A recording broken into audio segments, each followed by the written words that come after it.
back to the pod. We're excited to be with you guys. We are in our second week of a 4-part series, which we have not done a series in a long time. I know. I like when we do series. Yeah.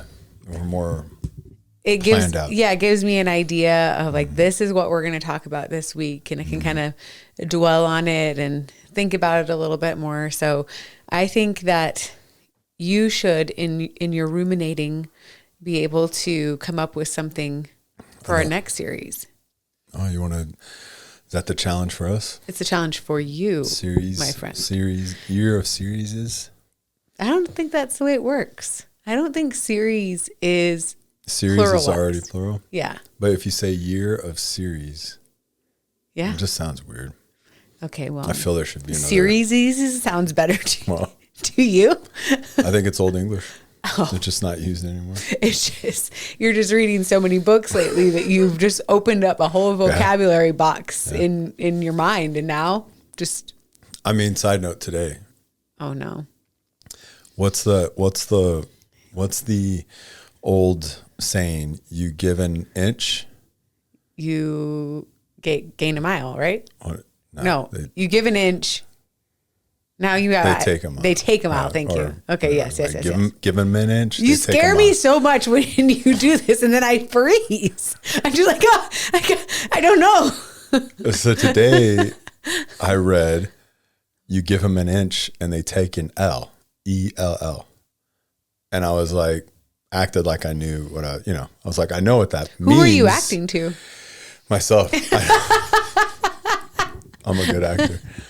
Brad, you know what this means. I was like, I know what this means. And then he said it again. And I'm like, I know what he's talking about. I've never heard give an L.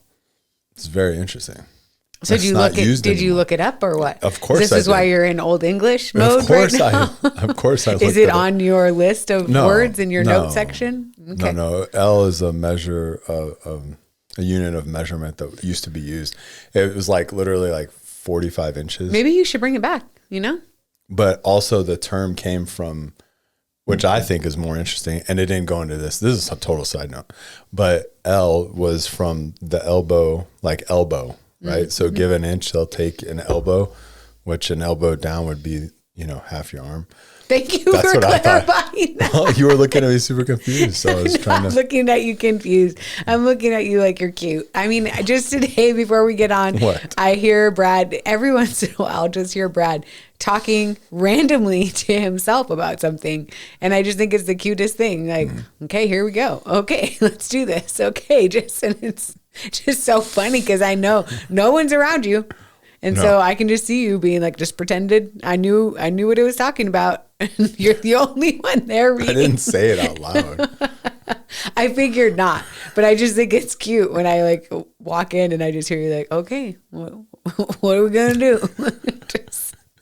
Just the little self-talk. He really does it when he works out. That's when I really hear him in there just like, woo! That's how I hear that. Lightweight, baby. Only dudes that lift will get that reference. Well, anyways, just little secret glimpses into our normal lives, I guess. So we are on our second part of our series talking about attachment styles. Mm-hmm. We went to coffee this morning and we were just kind of discussing this, and Brad claims that he has a sprinkle of all of these. I'll stand by that claim after we talked about this one. Over disappointing coffee, by the way. Yes, it was disappointing. We're not going to name the place. I was just like, oh man, they changed. Yeah. It is sad when you get a disappointing cup of coffee. But yeah, so we're on our second part of our series. We're going to be talking about the avoidant dismissive attachment today. And I was saying at breakfast, which you gave me the look that said you don't agree with me, but I so often feel that this happens in, maybe not this specific types of attachment styles, but people who get married usually end up getting married to someone else who communicates differently, right? Who operates differently. And so typically, you'll have one person who's like this quote unquote over communicator and one person who's like I barely communicate. And they were both attracted to each other when they were dating, because the one person's like, wow, I barely have to say anything. Like you're just talking, I'm able to listen. And that other person's like, wow, you're such a good listener. And then they get married, and then it ends up becoming this point of contention, where it's like, you never talk to me, you never participate in the conversation. And the other person's like, oh my gosh, you just never stop talking. That's not how you said it at breakfast. Okay. Because I agree with what you're saying now. I think you should know what I mean when I say it. There we go. That's a whole episode. No, you made it sound that someone that has avoidance, dismissive attachment seeks someone that goes against that. I didn't say seeks. I said that they typically end up getting married to someone who is not that way. If you're watching YouTube while she's saying this, I'm looking at the camera sus. With one eyebrow raised. Yes. I did say it that I way. pulled like the whole office and look FYI, last week, pulled the whole office last look. week, when you were like, I don't think you said that. I did the whole gym straight to the camera. Okay. What? Replay. And you did. I was who wrong. was right? Thank you. But you see, we were in such tune that I knew what you meant. And so I translated it into the right You trying word. to make yourself sound good in this situation that's just what happened. It's impressive. Yeah. Okay, so the avoidant dismissive attachment, which Brad has a sprinkle of, let's dive into what that looks like. So in this particular attachment style, usually someone is fiercely independent.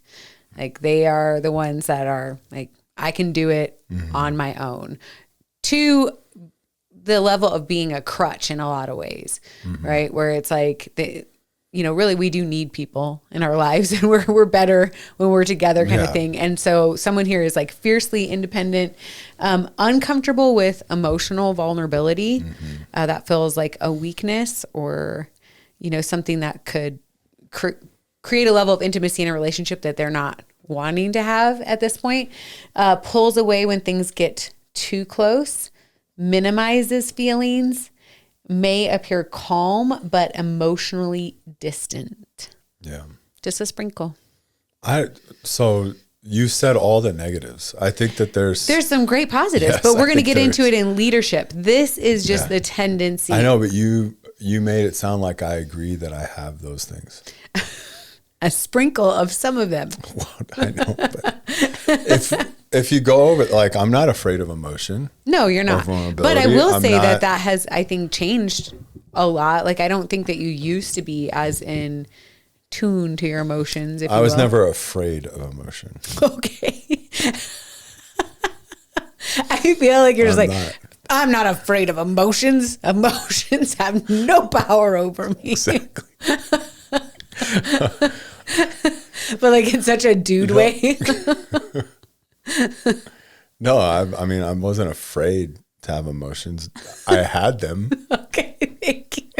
Well, but I don't think you were as comfortable expressing them. Maybe not. I don't know. Remember how you say your tendency is to shove things down? Yeah, but it's because of what's going on around me. Like, maybe this is avoidance, but I feel that sometimes I feel it sometimes. Okay, I'm just going to say this. I feel like this is going to back up my point. I feel that sometimes my emotions don't matter in certain situations. And so then I just need to. That makes me feel kind of sad. Not. Brad's like, don't feel sad. That's not relevant to you. Yeah, exactly. Why do you feel sad? Don't do it. No, I mean, just not that I know emotions are important. I'm not. You can't let them rule.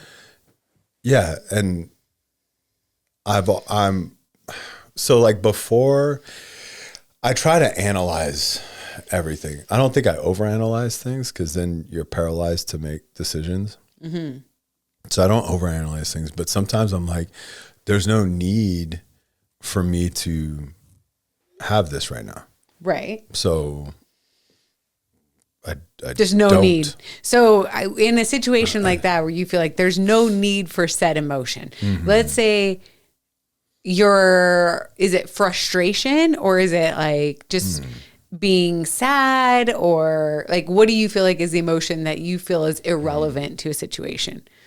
I mean, it has to be in that situation. I don't know. I think probably more times than not it's frustration. Okay, so let's say we're having a conversation. All right, I don't shove emotions out.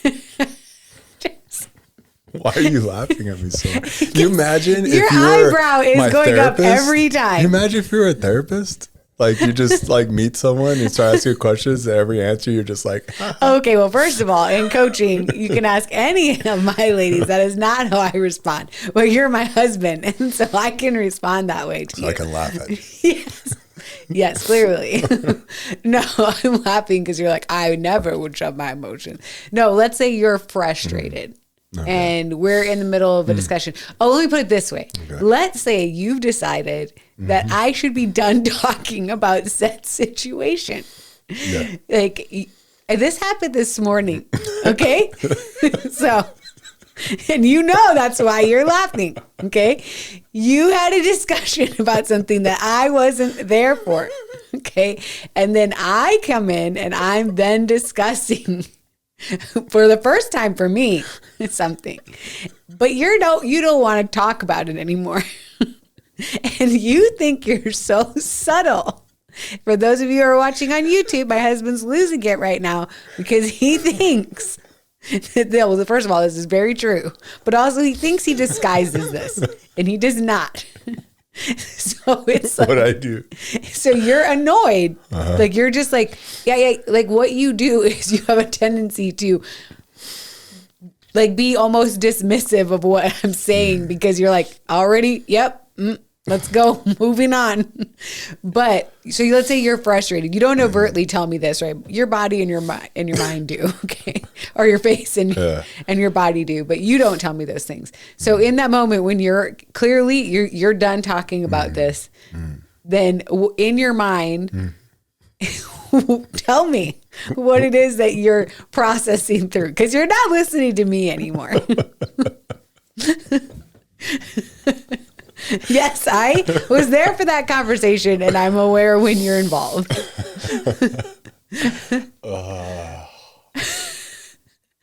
Don't be scared of emotion, Brad. I'm not. What am I thinking of when I guess it is dismissing you. Yeah, I think so. Your thoughts. Not you, but your thoughts, I guess. Yeah, I never even looked at it like that.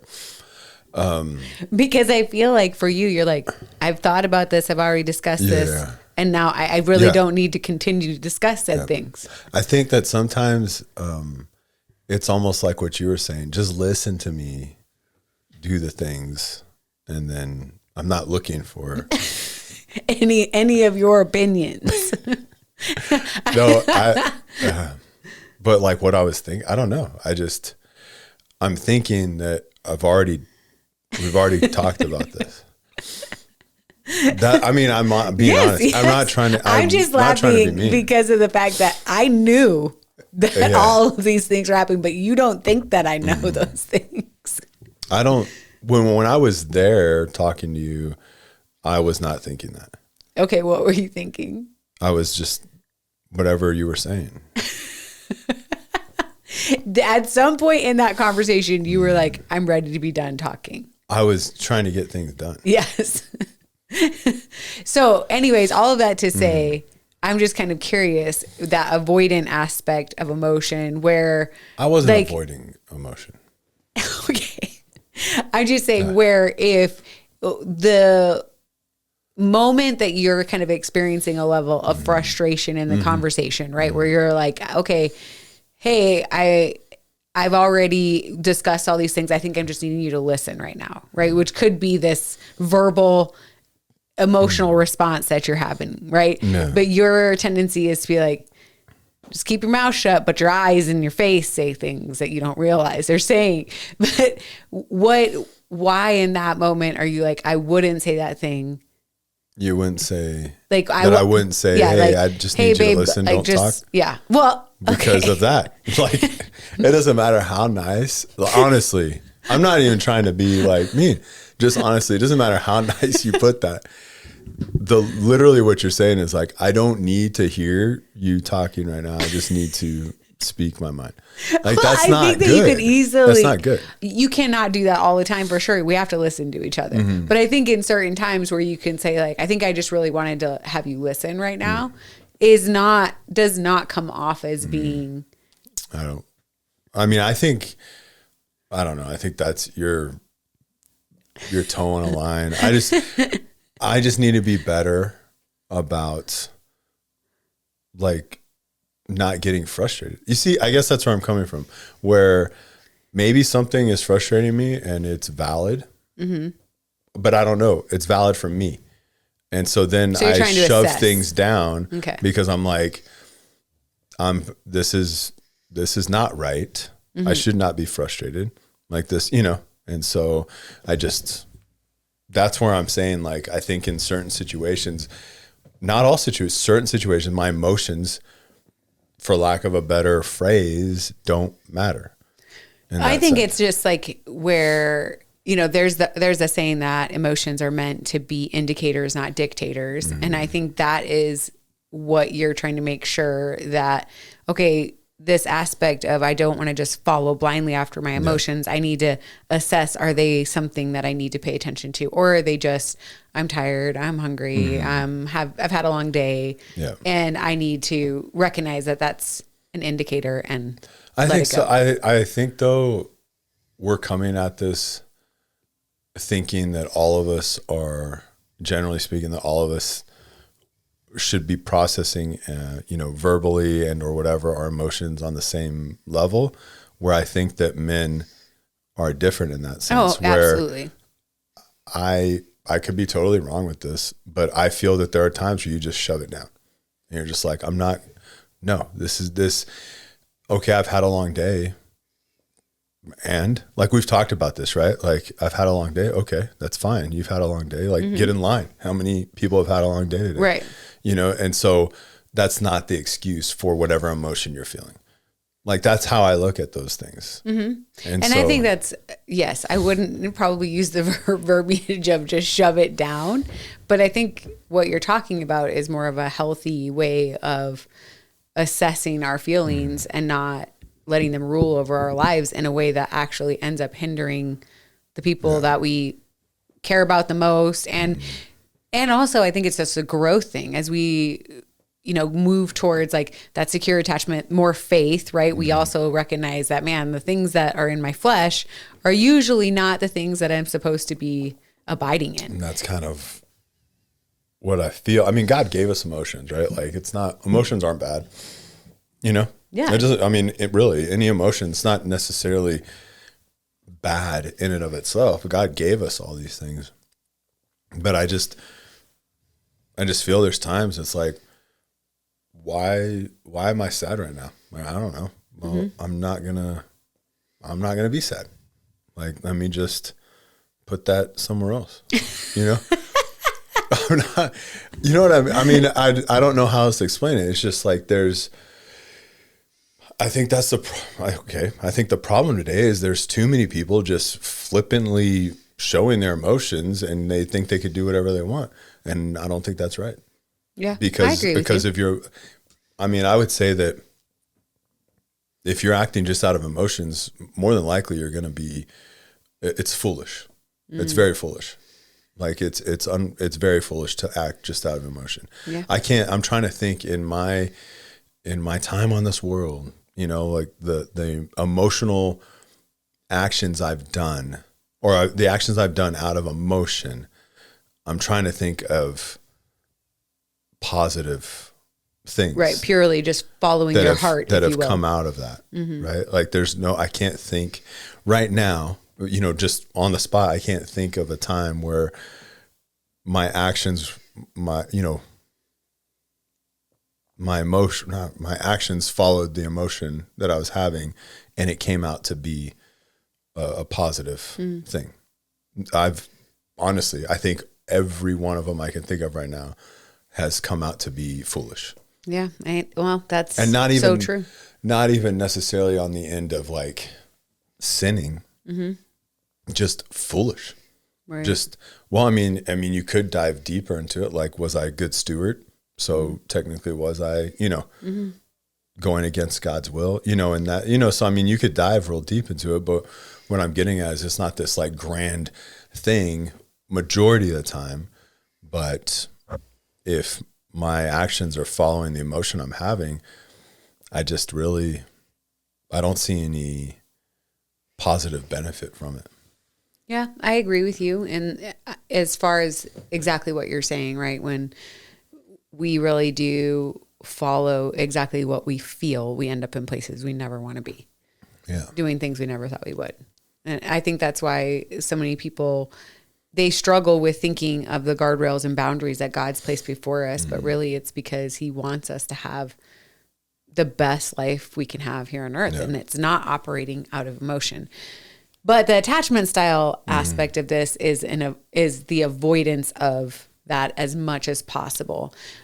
Really valuing autonomy over intimacy in the relationship. And especially in marriage, this can be really detrimental, right? Is when someone is so like, I need my space so much, right? Or let's say in marriage, in conflict specifically, there's just this withdrawing during conflict. Yeah. And I think this is where I really see this play out in communication, where typically there's someone who withdraws, and then there's a fighter. And they're like, we've got to resolve this, and we'll like just go. And then they're with this avoidant attachment style who's just like, you're attacking and I'm withdrawing. Yeah. That's why I think that people can have, well, we talked about it being a spectrum, but like, because I think there's people that avoid conflict, but they're not avoiding all the other things or dismissing all the other things. They're just like, I don't want conflict. Yeah, craving peace more than anything else. But it's an artificial peace in a lot of ways. There's such a balance here when it comes to communication and really diving into what it looks like to even fight well with your spouse, if we want to put it in that context, is, this attack mode is clearly not healthy, but neither is, just withdrawing. But there has to be an honor to how two people communicate. Yeah. And we've seen over and over again that element of somebody needing maybe 10 minutes to walk away and process what's going on and then be able to come back, or even 24 hours. Yeah. And so I think people need to be aware of that when it comes to how I think if you have this attachment style, you're not coming back. Yeah, it's just like we're done talking about this. It's under the rug. We're moving on. I think that's really what it is, because all the other things you just mentioned are healthy. You just have to know how to communicate it, right? So like, hey, I'm not dismissing what's going on, but I need a pause. I need to do this tomorrow. I need time to think about this. And then the other person not going like, oh, well, is it just so he can strategically plan how to attack me or whatever? It's strategically plan to attack. That. It's just, like, you've probably been sitting on this for a few days and haven't said anything. Right. So you've had time to process everything, so it's not that. But avoidance, you're not ever coming back to it. Yeah. Like, you don't want it to. And it's not even open for discussion, really. It's just like, nope, this door is closed. And really emotionally withdraws as well. And I think that's what you're seeing in this style is like emotional expression in a marriage is also just not, I want to say not encouraged, but it's not even that. It's that avoidant style, right? Where it's like, I want to avoid too much emotion.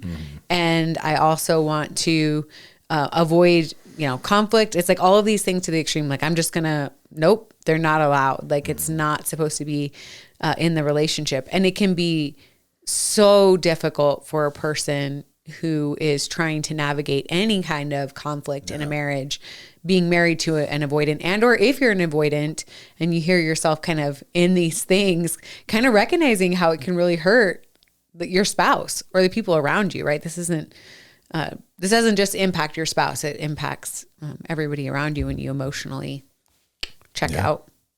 What were you going to say? You have the voice. You have the face is what I was going to say. No. See, to me, your face has a voice. No, I was not. I was just agreeing with what you were saying. I just think the key factor is if you're always saying that you can handle this yourself, that's probably, you probably have this. Yeah. I mean, there's a lot of key factors, but I mean, cause like I was looking at it and I don't struggle to verbalize my emotions. I don't think, or did I right now? No, I don't think so. Yeah. So I don't struggle to do that. I don't withdraw during conflict. I don't appear emotionally distant, do I?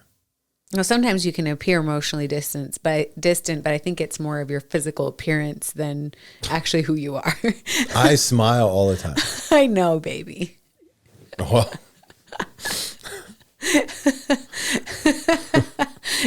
that should do it. Yeah. I smile at you. Exactly. Well, and I think oftentimes a spouse will look at the person that's avoidant and they're thinking like, okay, they're emotionally unavailable or they're unavailable. Even if that other person is committed, they still feel like you're not, right? Like you're not in this relationship. And I think that's what we see when someone has this style is the spouse feels like you're not really in this. Like you're not in like our conversations.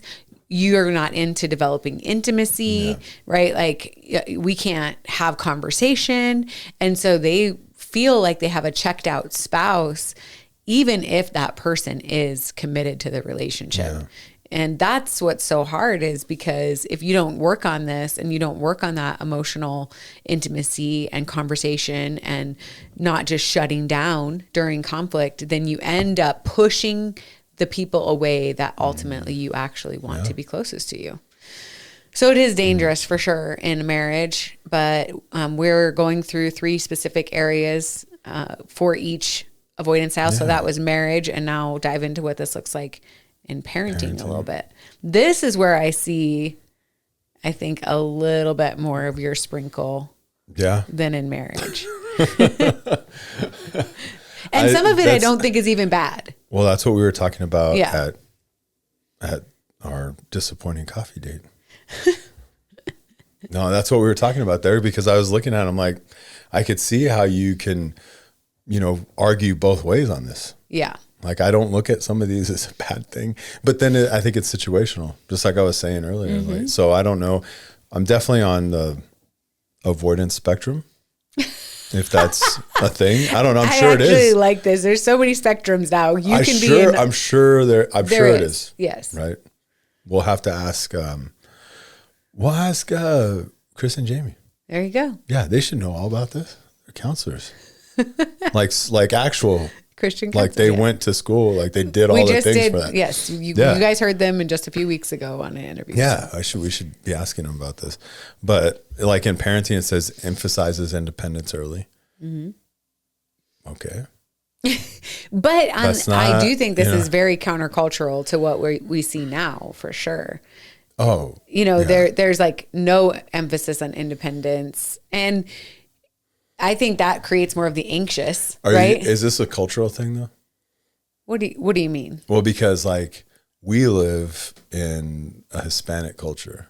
No, I think this is everywhere. It is because Hispanic culture for sure. Well, think about now what we've promulgated fear in general and culture, in especially American culture, right? People live in fear, but then also it's like now the ability to constantly know where your child is, what they are doing, all of those things. Like it creates this environment of like that helicopter parenting almost to the dangerous side. And I mean, don't get me wrong. Like I am a fan of Life 360. Like I like to see where my kid is and I like to see the speed that they're going on the highway. Like that's nice for me. I do not mind having that. No, I like it too. But like you're saying, there's a balance. You have to definitely give it up at times. Like for instance, our son right now. Yeah, our middle son with YWAM, he's doing a faith walk. Yeah, he's on a faith walk where they basically are going off grid, right? And then with no money. Yeah, this could put me in a full thing of thinking like every night I'm just going to bed going because they have no money and they're not supposed to ask for. They can't ask for money. Yeah, or even the things that they need. They need, and they're supposed to go off the island. They don't have their phone, and they're supposed to get to another island in the Hawaiian Islands or whatever. They're supposed to get to another one, and it's this whole journey of trusting God. Like just praying, this is part of your schooling. This is what you need to do. And it's training them for when they go overseas, and this could definitely happen. Right. And so I could see it from a, like the world I live in, I could see the practicality of doing that, where. This is what Gage told me when he first told me about it. He was like, when they were telling us about it, and he's such a strange kid in the fact that he's like excited, like, yes, let's go, let's do this thing. And he goes, but as soon as they said like no food, no water, and he goes, as soon as I heard water, Mom, I knew this is something you couldn't do. That's your crutch. That's my crutch. And he's right. Because I'm just sitting there going like, 3 days, you die. Like not like there isn't any water fountains around. And then our youngest proceeded to tell me that they're on an island, Mom. And I was like, okay, yes, but it's salt water. Okay. So it's not like, so anyways, I've just been going to bed every night thinking about, where is he sleeping? What's he eating? So this is definitely something that, So, I mean, but then like saying all that, I guess it's a negative because it says emphasizes. Right. Where it's like, you don't rely on other people. Like you have to do it yourself. Like get up, shake it off. Yeah. To a point that like, there's some of that stuff that's good, right? As you're growing up and learning that you do need to do things yourself and some things you do need to shake off, right? You can't, anyone who's seen a kid fall, and if we draw into the emotion versus realizing like, okay, you're good? Okay. Like, let's get up, what is the saying? Like rub some dirt in it and move on. Yeah, rub some dirt on it. But it's just that side where it can become where you don't feel like it's okay to show pain. You don't feel like it's okay to need someone else as a kid. That's when it becomes dangerous as a parent, when the overemphasis on all those things actually shut down the emotional progress of our kids. And so I think there's a fine line, because if we don't have any of it, we also shut down the emotional progress of our kids, right? They are... Well, if you're in this, you don't know how to handle emotion. So then everything goes from that, right? You have no experience. Yeah. And so you think emotion is inherently so it says like downplay emotional expressions, uncomfortable with intense emotion. Yeah. Like, why are you crying? Why are, any of those things that, of course, kids do need to be able to, I heard this once where it was talking about every emotion is okay, but every action is not. Like, as far as, even teaching your kids, like, you can be frustrated, but you can't act like that. Yeah. Right. You can be angry, but you can't act like that. Yeah. And so I think it's, the distinction of it is just where people are saying like, it's not okay for you to be sad. It's not okay for you to I think you definitely angry. have to have there has to be a balance in this, because the worldview right now will be sit in it. Let your kid, he's crying, like let him cry, let him throw that fit. Let them dictate you by their emotions. Like gentle parenting. Like, sorry guys, we're not fans. Talk to them like it's okay. Okay, well, it's not like you could talk to them, but yes. No, about that. Yeah. Like it's ridiculous. Like, and then that breeds avoidance. that breeds this for sure. Because then you just have that person become an adult, don't trust anyone, downplays emotion, or not. I mean, the opposite breeds avoidance, because now you're creating someone that's overly dependent, that leans more towards the anxious attachment. Yeah, absolutely. I mean, it's gone to an extreme, and it could be, and then this is the extreme on the other side, where all of these attachments that we've covered so far, like I said, even on the last time, it was kind of like, I don't know if some of these are all bad, but it's because I'm looking at it in a balanced lens. And really these don't play out typically in a balanced way. No, typically. But I think that's, I don't know if some of these are all bad, but it's because I'm looking at it in a balanced, balanced lens. And really these don't play out typically in a balanced way. No, typically. But I think that's, I don't know if some of these are all bad, but it's because I'm looking at it in a balanced lens. And really these don't play out typically in a balanced way. No. But I think that's like you can't look at this and go exact opposite because then you're building up a little brat, really, a little spoiled and brat. I do feel like that is kind of what's happened. I think a lot of people grew up with more on that spectrum of this type of parenting themselves. Yeah. And then they get to that place of like, oh, that wasn't good. We never talked about anything in my house.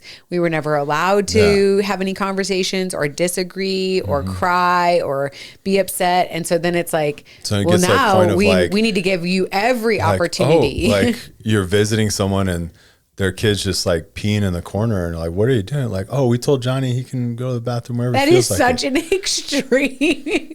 I'm probably not that far-fetched.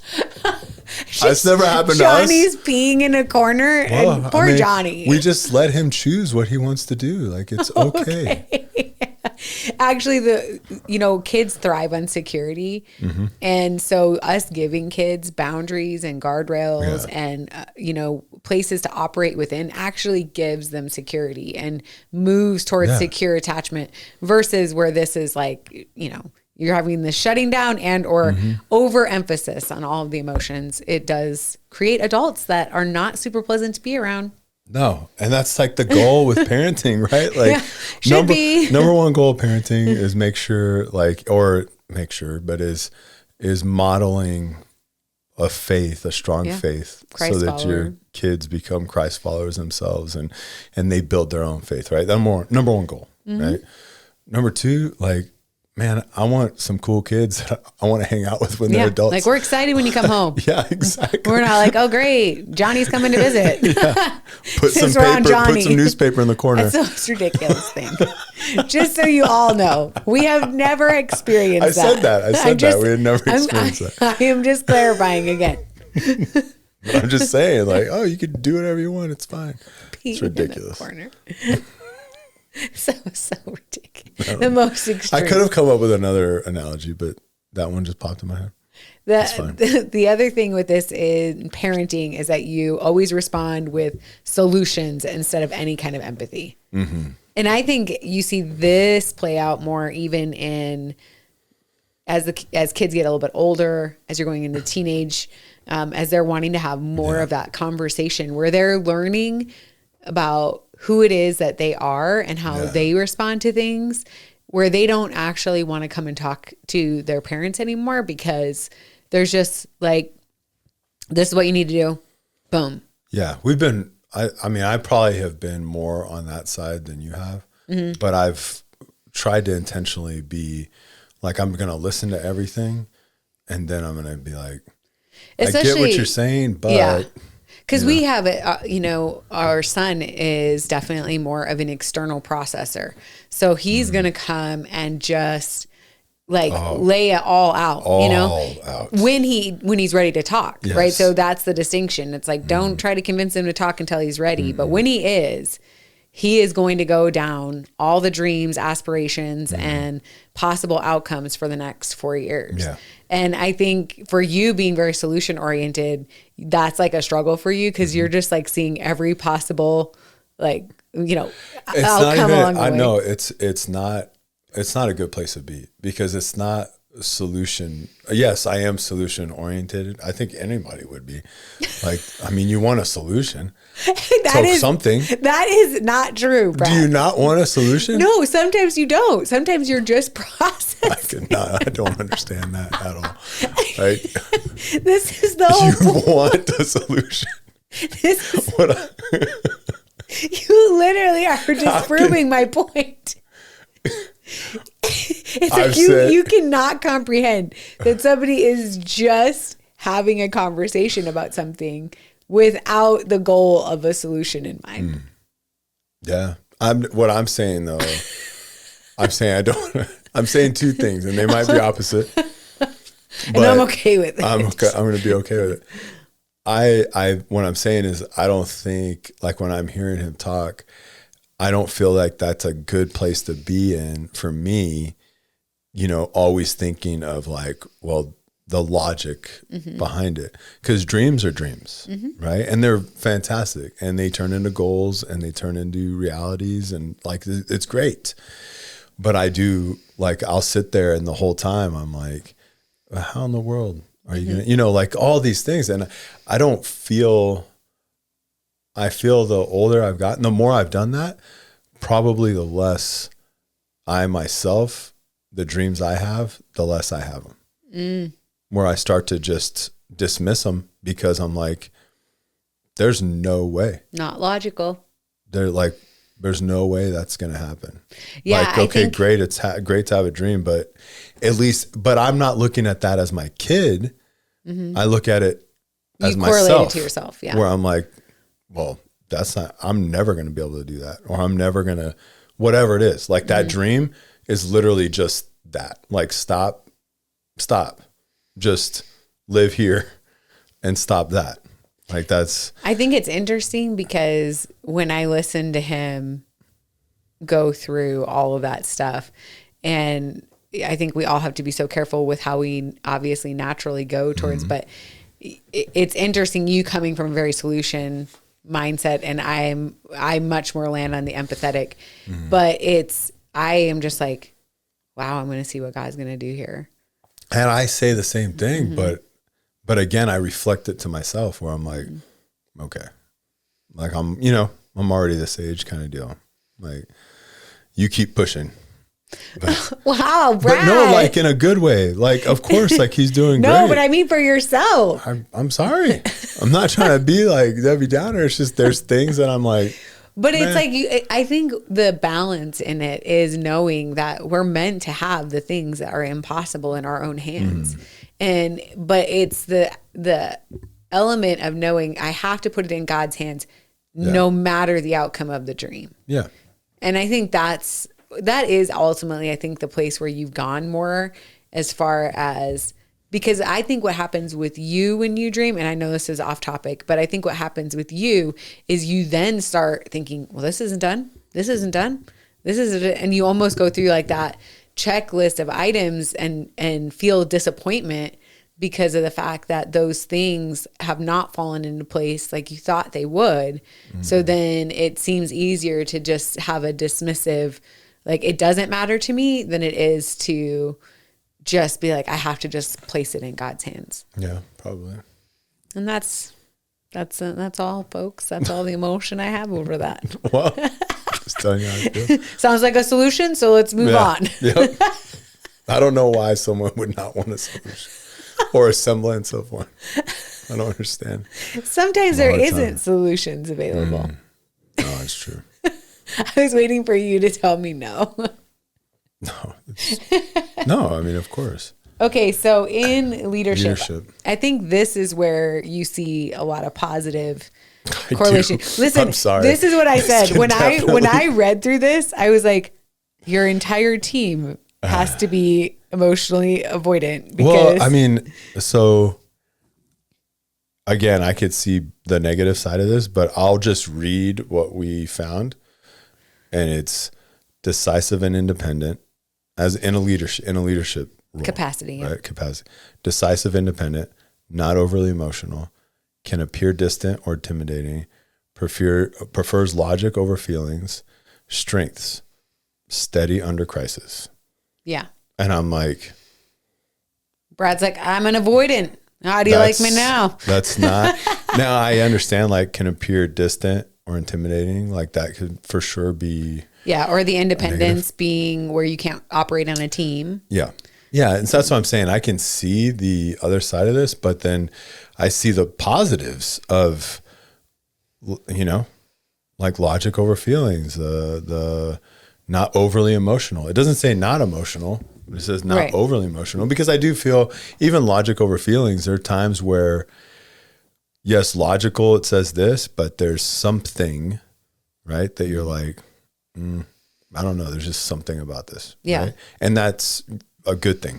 Like, yeah, I think that is what a lot of times you see, though, is people that are very successful in certain careers who very much struggle in personal dynamics and personal relationships, right? It's like, I am thriving over here where these traits that are really encouraged, right? You're good under crisis. You're not overly emotional. You're not this, whatever. And it's in the work environment that's encouraged, and then you go home and feel like a failure because you're not encouraged in the same way. And all of a sudden you're supposed to have a switch that says, this isn't who you are anymore. I no longer want you to be independent. I want you to be like in intimacy with me, right? I want you to have conversation with me.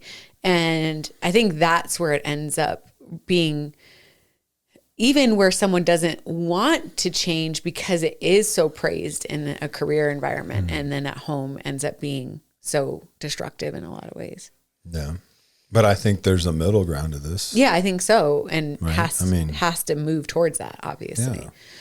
So I can see, I'm even, just thinking through people that we know where this can definitely be played out, as far as. And also there's no faith behind this. Correct. Yeah. So because independent, like if you really want to get into it, if you are walking with Christ, like this is your thing, you're seeking the kingdom first, your independence you may look like independent in like human standards, right? Where like, oh, that guy does a lot of things, by himself independently. But in reality, it's like, I don't do anything alone, right? Like I'm always having to lean on God in everything I'm doing, right? And, praying, whatever it is, but everything I'm doing, I'm always leaning into him. Mm-hmm. So like there are areas where I feel independent, but I'm always depending on what God has for me or what he's. Yeah. When you bring faith into all of it, I think it moves towards more of that secure attachment, which we haven't totally dived into yet. And I think one of the things that I really read about this attachment style is that it really typically is hiding a deep insecurity of not feeling like you're enough and feeling like, okay, almost in relationships, like if you really knew me, then we wouldn't have a relationship, or I'm not worthy of that love. And so even in relationships, they have a tendency to cut off people before they feel they would be cut off. Yeah. And so that is also like the negative side of that attachment style. Like really, they didn't get that emotional fulfillment a lot of times as a child, and it plays out in how they react emotionally as adults. It's all connected, but it's not. The cool thing about it is that these things can be shifted, and I'll remind everybody again, these are things that change by circumstance, by seasons of life, by wisdom, by faith, right? And so it's not like, oh, okay, this is how I respond, and this is how I'm always going to respond, or this is how my spouse responds, this is how they're always going to respond. It's more of just kind of evaluating where some of our natural tendencies can be hurtful or helpful, and then figuring out an element that helps us to move towards security, because ultimately that's what we all want. So I think that's going to be it. Brad and crew will be in Guatemala for a week. So hopefully when they get back, maybe we can have is that when this airs? No, it'll be after, but right now we just in general as you're about to go. So that's exciting, and I'm looking forward to it. Excited to see how God shines through you guys, just coming and being hands and feet of Jesus, doing some hard work. Yeah, it'll be fun. Okay. All right. Well, we'll see you next week.